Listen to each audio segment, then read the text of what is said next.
Ayan. Magandang hapon po sa ating lahat sa lahat ng tagapakinig.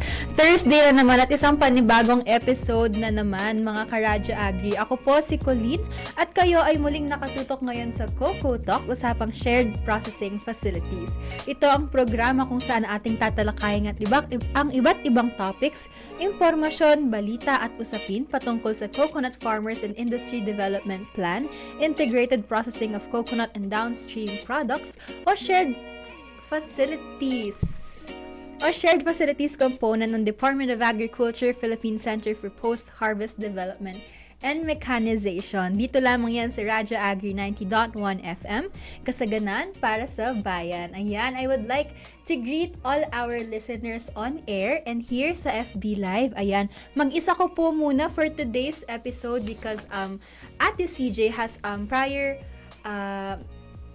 agenda which is equally important. Ayan, meron siyang equally important commitments. Ayan. And of course, I would like to greet good afternoon to our Director 4, Dr. Janicio G. Alvindia, to our Director 3, Sir Joel V. Dator,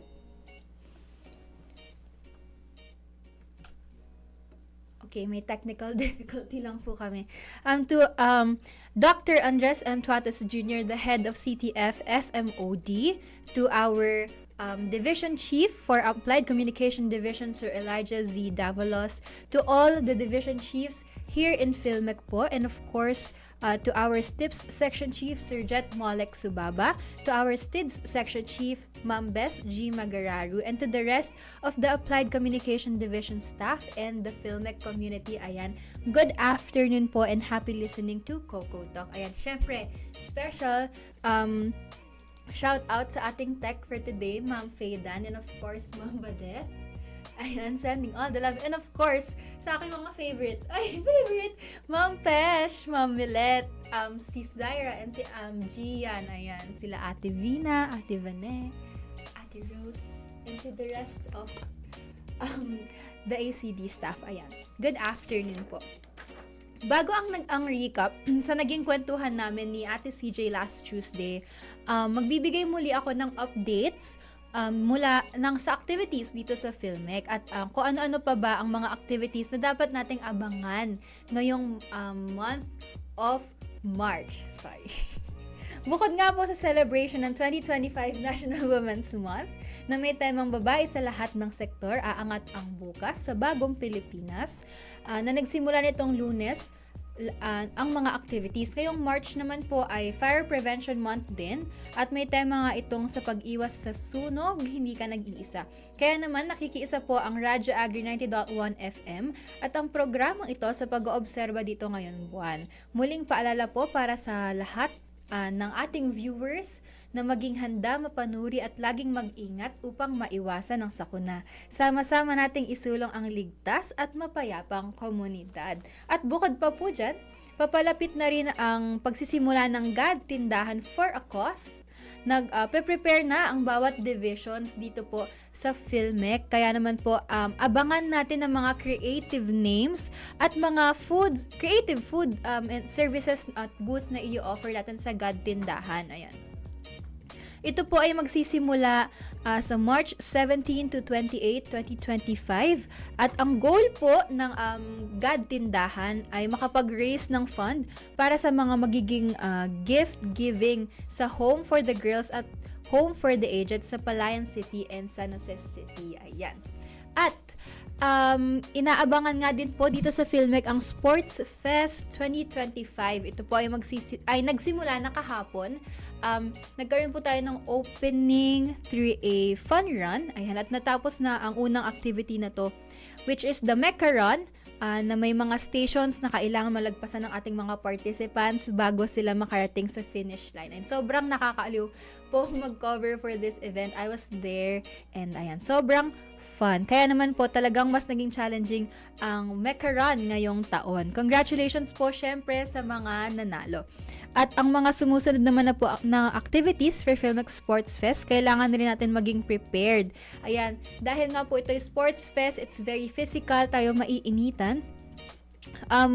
We have to be prepared sa heat wave ngayong summer. Umaabot na nga po sa napakainit na 40 to 50 degrees Celsius ang ating heat index. Kaya naman muli, tayo po ay mag-iingat. We have to stay hydrated, wear your sunscreen, sunblocks, and don't forget to bring your umbrella everywhere. Wear a cap or whatever helps mga Karadya Agri. Ayan. And for our recap from last episode, no? Ano nga ba ang mga pinag-usapan natin last episode? Para naman po sa mga hindi nakapakinig sa ating programa last Tuesday with Ma'am CJ, ito po ang ilan sa aming mga napag-usapan. Ayan, na-share na po sa ating programa ang mga opportunities at challenges sa industriya ng pagninyog sa bansa.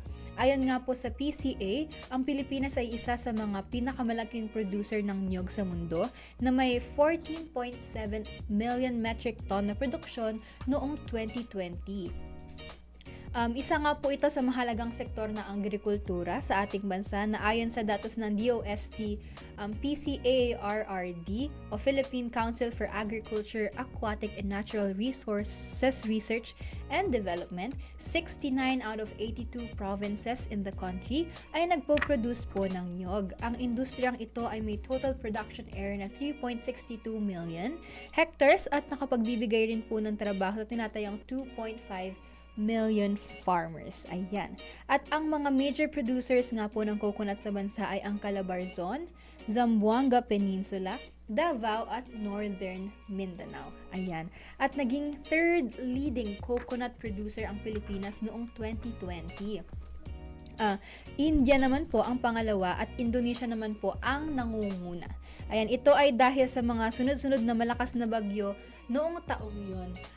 Pero nakuha naman po muli ng Pilipinas ang title bilang second biggest coconut producing country, both in terms of land area utilized to coconut and the volume of production. Ayan, sa less than 100 million po na populasyon sa bansa, ay mayroon nga tayong malaking domestic market ng mga coconut products.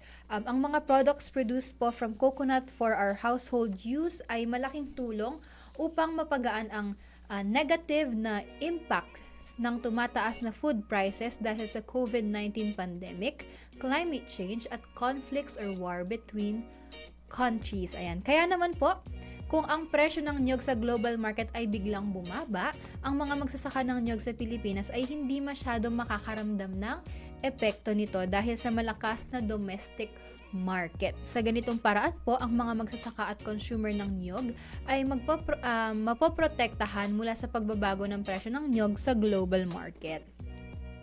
Ayan, bukod po sa mga opportunities, napag-usapan rin namin ni Ma'am CJ ang mga challenges na kinakaharap sa industriya ng pagniniyog sa Pilipinas. Ang industriya ng niyog ay humarap rin sa mga maraming hamon mula sa mababang produksyon hanggang sa mga natural calamities at pest infections. Ayon rin po sa ilang mga pag-aaral, ang mababang produksyon ng niyog ay dahil sa katandaan na rin po ng mga puno ng niyog. Idagdag pa rito ang low adoption ng farmers sa technology at isa rin po sa mga issues or bottlenecks na tinatawag sa industriya ng niyog sa bansa. Kaya naman po, ang mababang produktibidad or productivity ay kailangang ma-address based sa mga particular na pangangailangan nito para mapataas ang produksyon ng niyog. Isa po sa mga naging solusyon ay ang fertilization program ng PCA na nakakatulong para magkaroon po ng increase sa yield. Ang pagpapatuloy nga po ng regular fertilization ay makakatulong sa pag-sustain ng high productivity at maging ang pagkakaroon ng irrigation tuwing may mahaba at intense na dry season sa ating bansa. Ayan. Naging hamon nga rin po ang watak-watak na efforts ng value chain actors both in government and private industry players. Kaya naman po ang mga efforts na tulad ng programang ito ay talagang malaki ang maitutulong sa ating mga coconut farmers. Ayan. Samantala naman po ang mga historical disasters gaya ng Typhoon Pablo at Yolanda noong 2012 at 2013 ay nagdulot rin po ng malaking pinsala sa mga tanim na niyog. Nagkaroon din po kasi ng infestation ng mga coconut scale insects or CSI o mas tinatawag din po natin itong cocoa lizard na naminsala mula noong 2010 pa. Ayan, kaya naman po kailangan gumawa talaga ng hakbang ng mga coconut farmers kung paano nila masusolusyonan ang mga pests at diseases. Bagaman ang muling pagtatanim po ng puno ng niyog ay agarang solusyon sa mga nabanggit na problema, kakailanganin pa rin po ng 6 to 10 years, ayan, bago po makapag-produce ng fruits ang puno ng niyog. So, madaming taon po ang ating gugugulan bago po magkaroon po ng products or makapag-produce po ng niyog ang isang puno. Kaya naman po, inaasahang makakatulong ang precision water, nutrient and pest management of coconuts and intercrops gamit ang mga modern technologies and innovation sa pagpapataas ng ani at pagpapataas ng kita ng ating mga coconut farmers. Ayan ang mga na-share po natin ng mga nakaraang episodes with Ate CJ dito sa ating programa. At sa pagbabalik naman po, ay itutuloy natin ang ating kwentuhan dito pa rin sa nag-iisang Coco Talk, usapang shared processing facility. Magpapalabas po kami ng isang video about CFIDP SPF.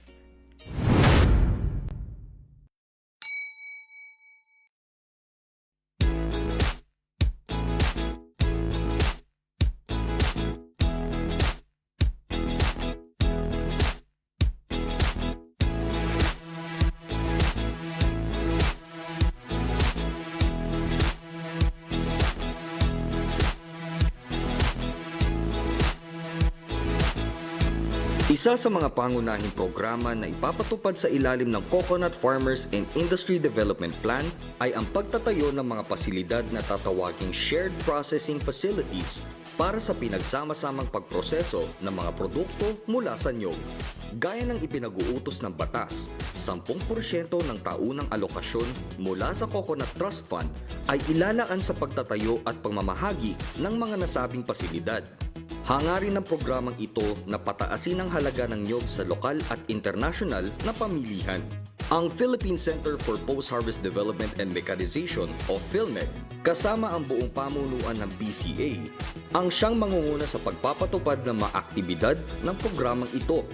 Katulong ang pakikipag-ugnayan sa iba pang mga ahensya ng pamahalaan tulad ng DPWH, DTI, CDA, ATI, TESDA, BAI, NDA, HBCDP, DBP o LDP at DOST.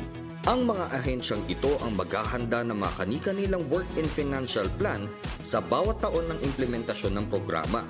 Gayon din ang pangangasiwa sa pagkuha at pag-install ng mga kaukulang makinarya at kagamitan. Higit sa lahat, tungkulin ng pamahalaan na maayos ang paggamit ng pondo at maghanda at magsumite ng mga kaukulang ulat ayon sa pagpapatupad ng iba't ibang mga proyekto. Ang shared processing facilities ay inaasahang magbubukas ng mga negosyong nakabase sa bawat komunidad na nilapatan ng mga praktikal na solusyon sa sistema ng pagproseso tungo sa pagpapaunlad ng lokal na industriya ng niyog. Bukod pa riyan, kasama rin sa programang ito ang pagproseso ng mga sari-saring produktong pang-agrikultura tulad ng kape, kakao at mga alagang hayop. Ang mga pasilidad ay magkakaroon ng angkop at dekalidad ng mga makina at kagamitan batay sa panukala o kagustuhan ng mga benepisyaryo nito.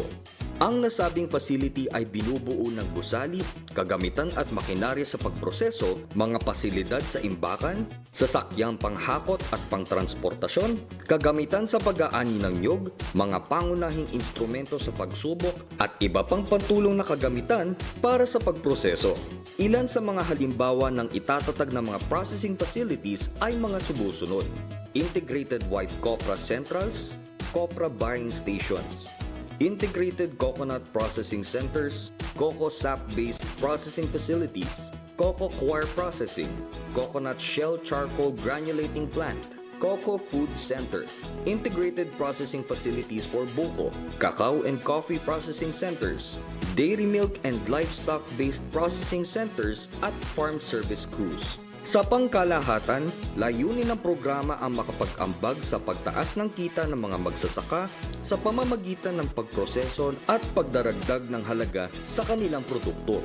Bilang inisyal na panimula sa unang taon ng programang ito, 500 million pesos ang inilalaan upang tustusan ang paglalagay ng mga angkop na makinarya at iba pang mga pangunahing kagamitan na kinakailangan para maitatag ang mga pasilidad. Ang mga target na grupo ng proponent at benepisyaryo ng programa ay ang mga kooperatiba ng magniniyog o kung wala ito, maaari din ang mga lokal na pamahalaan ng mga natukoy na bayan na may malawak na produksyon ng niyog. Gayunpaman, ang mga LGUs na ito ay dapat lumikha ng mga lokal na konseho ng maliliit na magsasaka upang mapagkalooban ng mga mekanismo para sa konsultasyon at aktibong pakikilahok.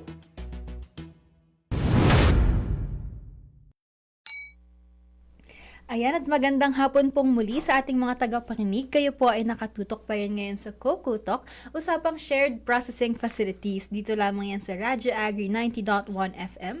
Filmek, kasaganan para sa bayan. Ayan. At bago po ako magpatuloy, meron po akong isa-shoutout from a comment from Sir Roy Luis de Guzman. Shoutout po kay Sir Marvin Viloria Jr. Thank you so much for watching and tuning in po sa aming programa. Ayan. At matapos nga po naming ma-share sa inyo ang opportunities and challenges ng coconut industry sa bansa.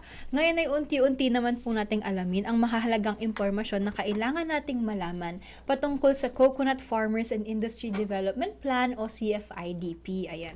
Unang tanong nga po natin, ano nga ba ang CFIDP? Ang CFIDP po o Coconut Farmers and Industry Development Plan ay ang siyang magiging batayan at gabay sa mga programa na gagamit sa Coconut Farmers and Industry Trust Fund para mapaunlad ang industriya ng niyog sa loob ng 50 years. Ayan. So kung tatanungin niyo naman po ako, ano po ba yung trust fund na sinabi ko?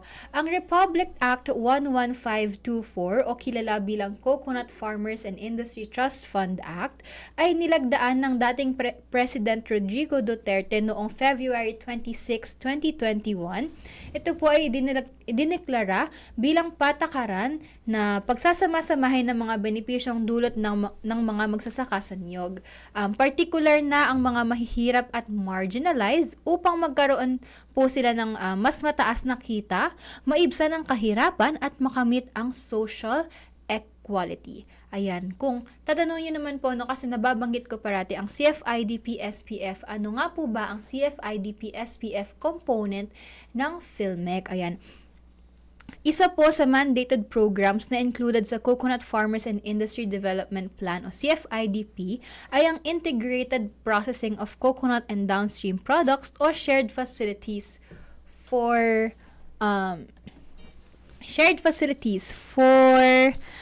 processing na iniimplementa po ng DA Filmek. Ipinapatupad po ng DA Filmek ang component na ito upang mapaunlad ang pagpoproseso ng niyog sa bansa at mapaangat po ang kita ng coconut farmers. Ayon naman po sa batas ay may 10% na pondo mula sa nasabing trust fund kada taon ang ilalaan para sa pagpapatatag at pamamahagi ng mga SPF kung saan year 1 po ay mayroon pong 500 million pesos. Sa year 2 naman po mayroon pa ring 500 million pesos.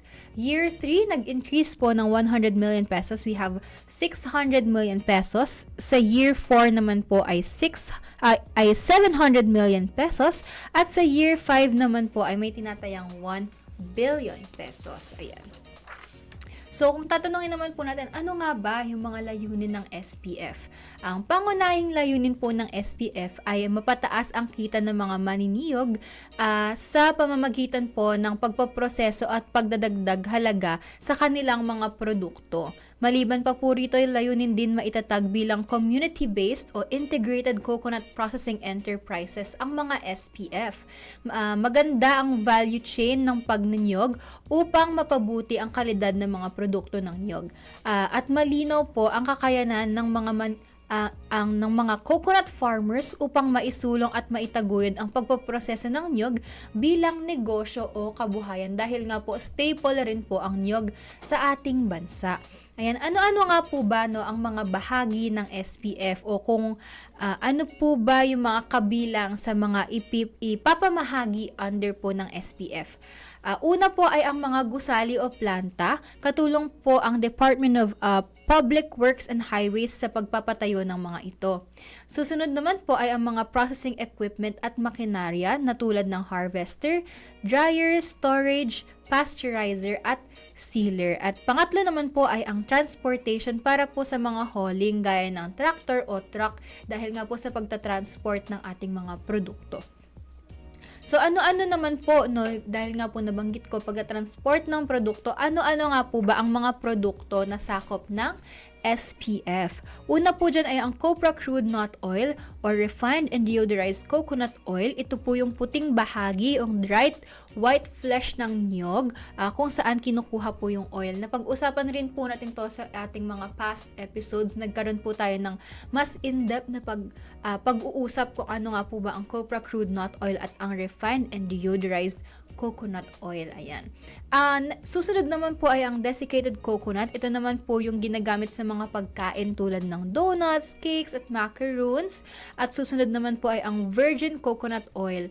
Madalas po nating naririnig ang virgin coconut oil for food, for skincare, and hair care dahil nga po sa hydrating po na benefits ng virgin coconut oil. Next naman po is ang coconut coir. Coir or tinatawag na coconut fiber galing naman po sa outer husk ng coconut. Susunod naman po is ang coconut shell.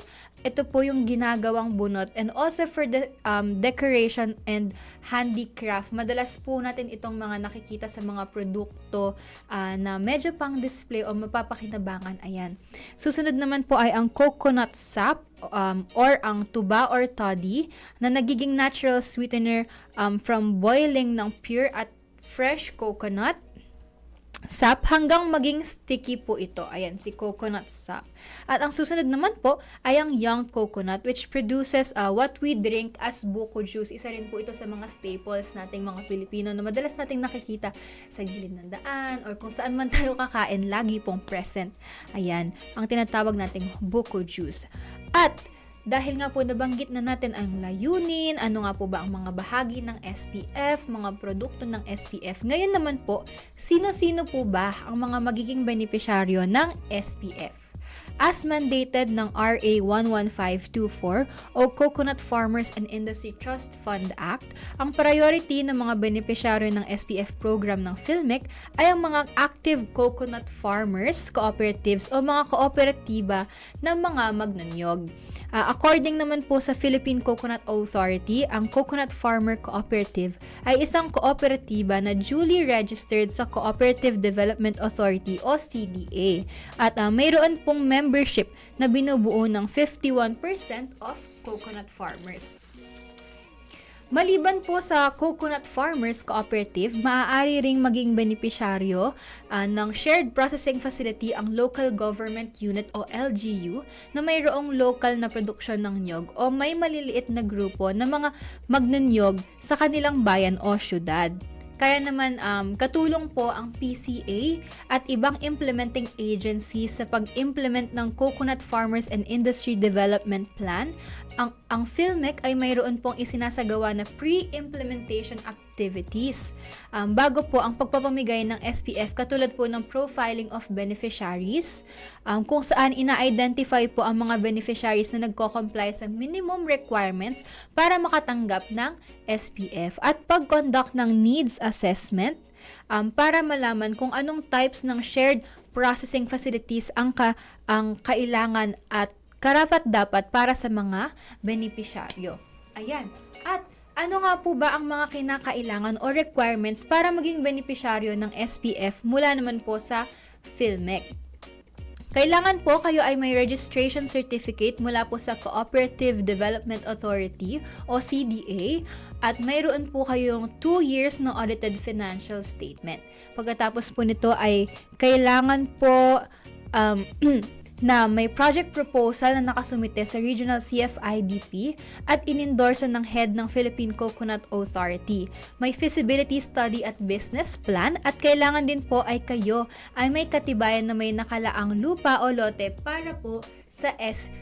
PF. Ayan, at bago naman po natin pag-usapan kung ano nga po ba ang mga ahensyang katulong ng PhilMec at PCA sa pagpapatupad ng Coconut Farmers and Industry Trust Fund Act, magbabasa muna po tayo ng comments. Ayan, from Carl Allen, watching from somewhere. Just ko, shout out po. And of course, shout out kay Maymay Hidalgo. Good afternoon po. And of course, kay Boss Dos. Good afternoon po. Ayan, shout out po sa inyo. Thank you so much for tuning in sa ating programa. Ayan, if you guys have questions po sa ating mga tagapakinig, tagapanood, ayan, bukas po ang ating Facebook page para po sa inyong mga questions, inquiries, or kung gusto nyo po ng shoutouts, we would reply and read your messages or comment lang po sa ating live stream. Ayan. At sa pagpapatuloy po ng ating programa, pag-uusapan nga po natin kung sino nga po ba ang mga ahensyang katulong ng PhilMec at PCA. At ito rin po kung ano mga programa o proyekto ng mga implementing agencies. Mayroon po tayong 13 government agencies na nakaatas upang ipatupad ang RA 11524 o Coconut Farmers and Industry Trust Fund Act. Ngayong episode ay uunahin naman po natin ang 6 na agencies. Pag-uusapan po natin ang 6 na agencies. At ano ang mga ginagampanan nitong responsibilidad sa ating programa. Sa programang ito, ayan, ang una po ay ang Shared Facilities for Processing. Ito po yung sa PhilMec. Pangalawa naman po ay ang Development of Hybrid Coconut Seed Farms, Nursery for Planting and Replanting, and Research, or PCA and Development of Science and Technology Philippine Council for Agriculture, Aquatic and Natural Resources Research and Development, at DOST PCA RRD. At ang nakafocus naman po itong ahensya na to sa this focuses on the components of research and development of coconut hybridization program or CHP and adoption of appropriate technologies and provision of research support on hybridization. They also focus on ensuring sustainable production of quality coconut hybrids, improving the hybridization processing facilities, and capacitating coconut stakeholders. Ayan. For the agencies 3 and 4 naman po, training of farmers and their families. Ang nakaatas naman po dito ay ang Technical Education and Skills Development Authority and Agricultural Training Institute or ang TESDA at ATI. They provide training of farmers for their families in their farm schools to be established focusing on coconut production and processing technologies. They value addition of coconut products, diversification and sustainable farming methods including organic farming, financial literacy, and farm business school programs. They also conducted to equip the extension personnel and farm leaders with the proper knowledge and harness their skills, attitude, and practices in providing technical assistance and complementary interventions to coconut farmers. Ayan. Panglima naman po ay ang Research, Marketing, and Promotions. Ito na ang nakaatas naman po dito ay ang Department of Trade and Industry o DTI. This is providing marketing assistance to different beneficiaries of SPFs such as business matching strategies and the establishment of market linkages, conduct of trade and investment promotion and facilitation, and market intelligence, assistance in product packaging, labeling, and barcoding, and of course, trading hubs and one-stop shops. Ayan po ang mga naka-under kay DTI. Ang pang-anim naman po na ahensya ay ang Crop Insurance or Philippine Crop Insurance Corporation or PCIC.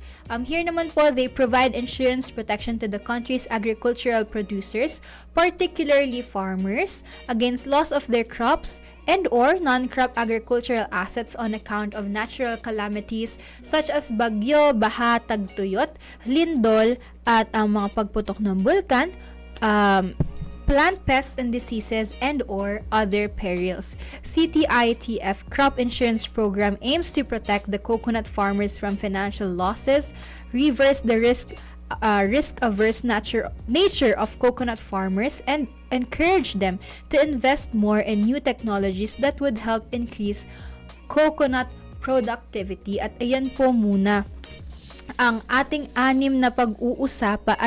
pinag-usapan at po ang 6 na agencies na pinag-usapan natin at ang mga susunod naman po na agencies, I believe ay may 7 agencies pa po tayong pag-uusapan further kapag ka po andito na si Ma'am CJ with me. Ayan, at bago po ako magtapos sa programa na ito, shout out po kay Doc Don Rafi, kay Tito Rafi, and sa favorite uncle ko. Shout out po, and of course to Mimi Che. Good afternoon, Mimi Che.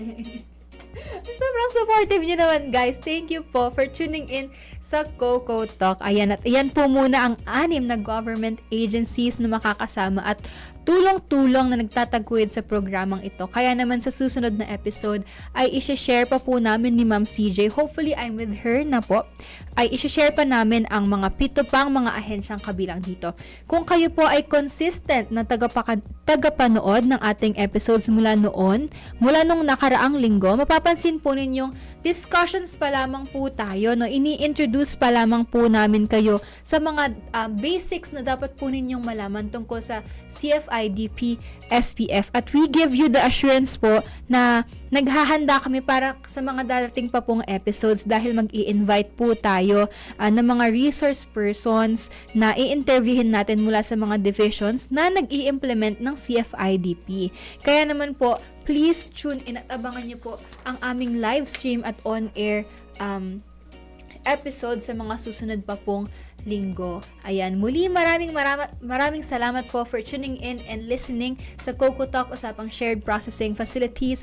Ako po si Colleen at ito po ang programa kung saan ating tatalakayin at ibang-ibang topics, impormasyon, balita at usapin patungkol sa Coconut Farmers and Industry Development Plan, integrated processing of coconut and downstream products o shared facilities component ng Department of Agriculture, Philippine Center for Post-Harvest Development and Mechanization. Samahan ninyo po muli kami sa susunod na linggo dahil marami po tayong pag-uusapan, tatalakayin at tiyak po na matutulungan tayo upang mas maunawaan ang kahalagahan ng programang ito. Sa susunod na episode naman po ay mas kikilalanin natin ang CFIDP o ang Coconut Farmers and Industry Development Plan. Dito lamang po yan sa Radyo Agri 90.1 FM Filmec, kasaganan para sa bayan. Salamat po!